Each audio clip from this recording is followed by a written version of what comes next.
Welcome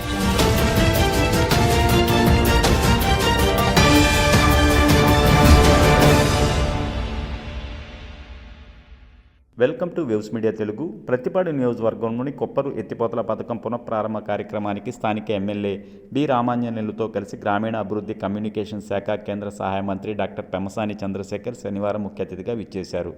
మట్టిని ముద్దాడుతూ, మట్టిని నాగలితో చీల్చుతూ మన అందరికీ అన్నం ముద్ద అందిస్తున్న రైతు సోదరులందరికీ నమస్కారాలు తెలియజేస్తూ, రైతు కంట కన్నీళ్లు తుడుస్తూ పంటలను నీళ్లు అందించే సమర్థత కూటమి ప్రభుత్వానికి ఉందనటానికి ఈ ప్రాజెక్టు పునఃప్రారంభమే ఒక ఉదాహరణ అన్నారు.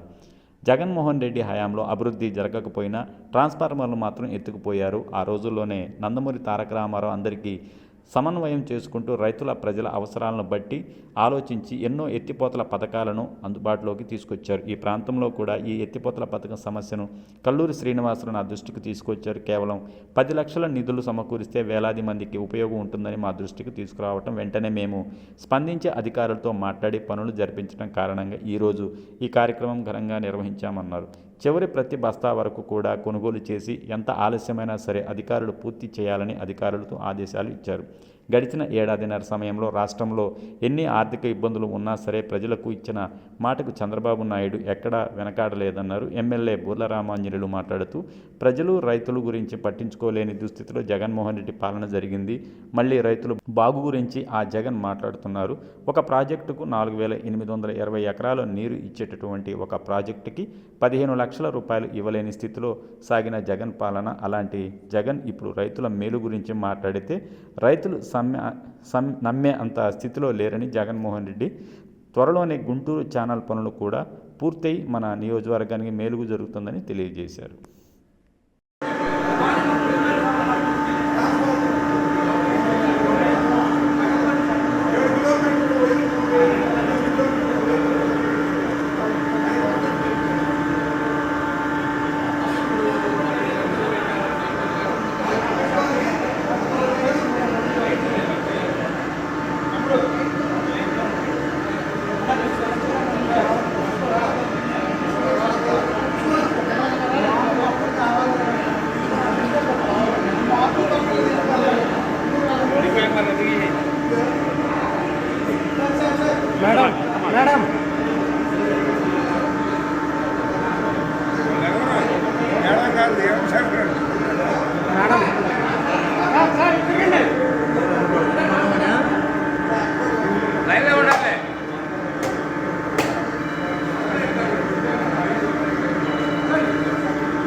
అంటే వద్దు కాదు అని చెప్పి చట్టబద్ధంగా వెళ్దామని నిర్ణయించాం.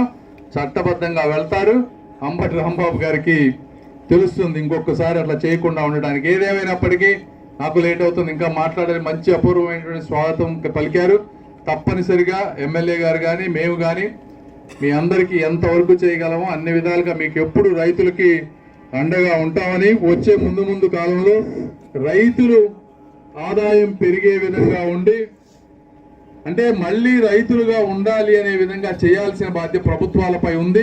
తప్పనిసరిగా నేను ఉన్నంతకాలం రాజకీయాల్లో ఆ విధంగా పనిచేస్తానని కూడా మీ అందరికీ తెలియజేసుకుంటూ మనస్ఫూర్తిగా మీ అందరికీ అభినందనలు తెలుపుకుంటూ సెలవు తీసుకుంటాను. నాన్న రండి అంటున్నారు. చంద్రబాబు నాయుడు అవసరం లేదు. చంద్రబాబు నాయుడు గారి పార్టీలో 1 కోటి మంది సభ్యత్వం తీసుకున్నటువంటి వీర సైన్యం ఉంది. అక్కడ మా గోరంట్ల పత్తిపాడు నియోజకవర్గంలో అక్కడ వచ్చినటువంటి యువకులు కేవలం 100 మంది.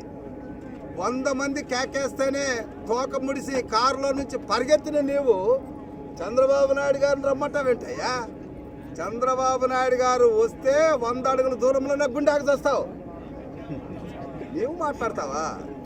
మాట్లాడితే సభ్యత ఉండాలి. ఆ రోజు అసెంబ్లీ సాక్షిగా తల్లి భువనేశ్వరమ్మని అని 151 స్థానాల నుంచి 11కి దిగిపోయారు. ఈరోజు సాక్షాత్తు ఈ రాష్ట్రం కోసం 6 నిమిషాలు కష్టపడుతున్న ఒక మహానుభావుణ్ణి, ఆయన పుట్టించిన తండ్రిని మాట్లాడితే పుట్టగతులుండవని మీకు మేము హెచ్చరిక చేస్తున్నాం.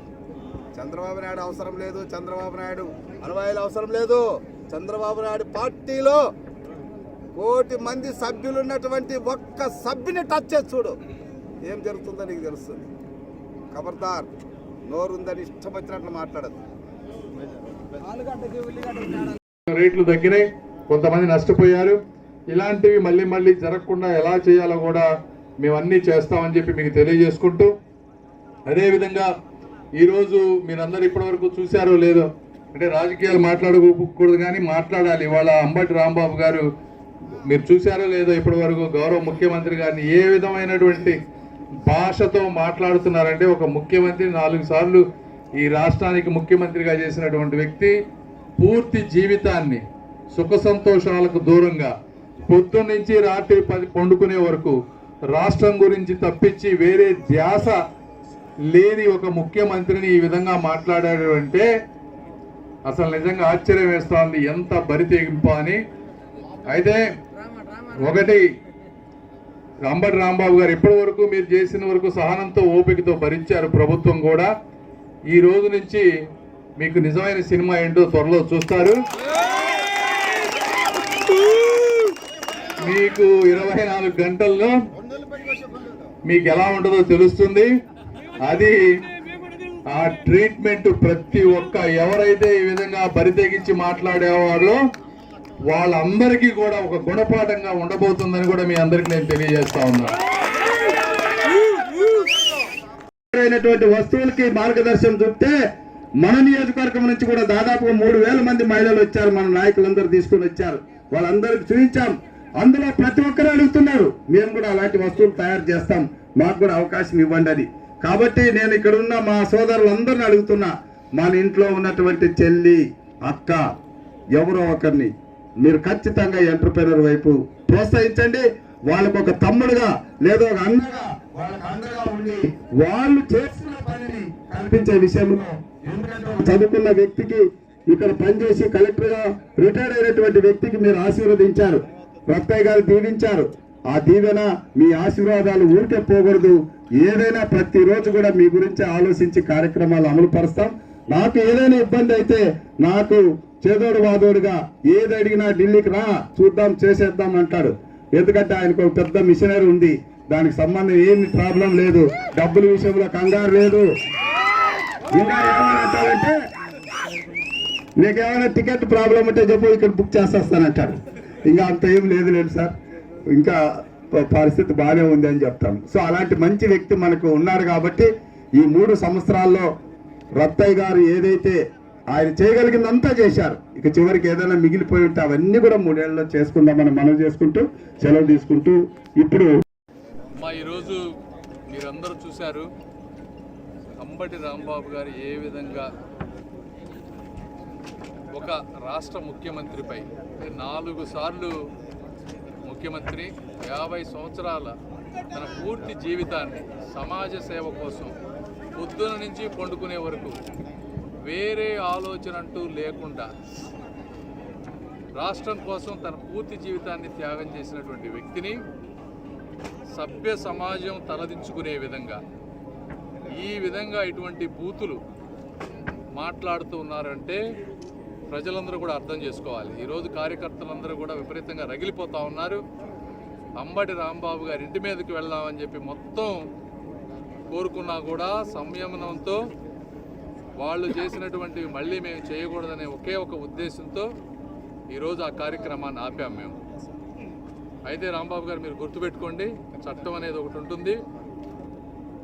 మీకు మళ్ళీ ఇలాంటి మాటలు మాట్లాడకుండా మిగిలిన వాళ్ళు ఎవరైతే ఉన్నారో నాయకులు, అలాంటి వాళ్ళందరికీ కూడా మీరు వచ్చే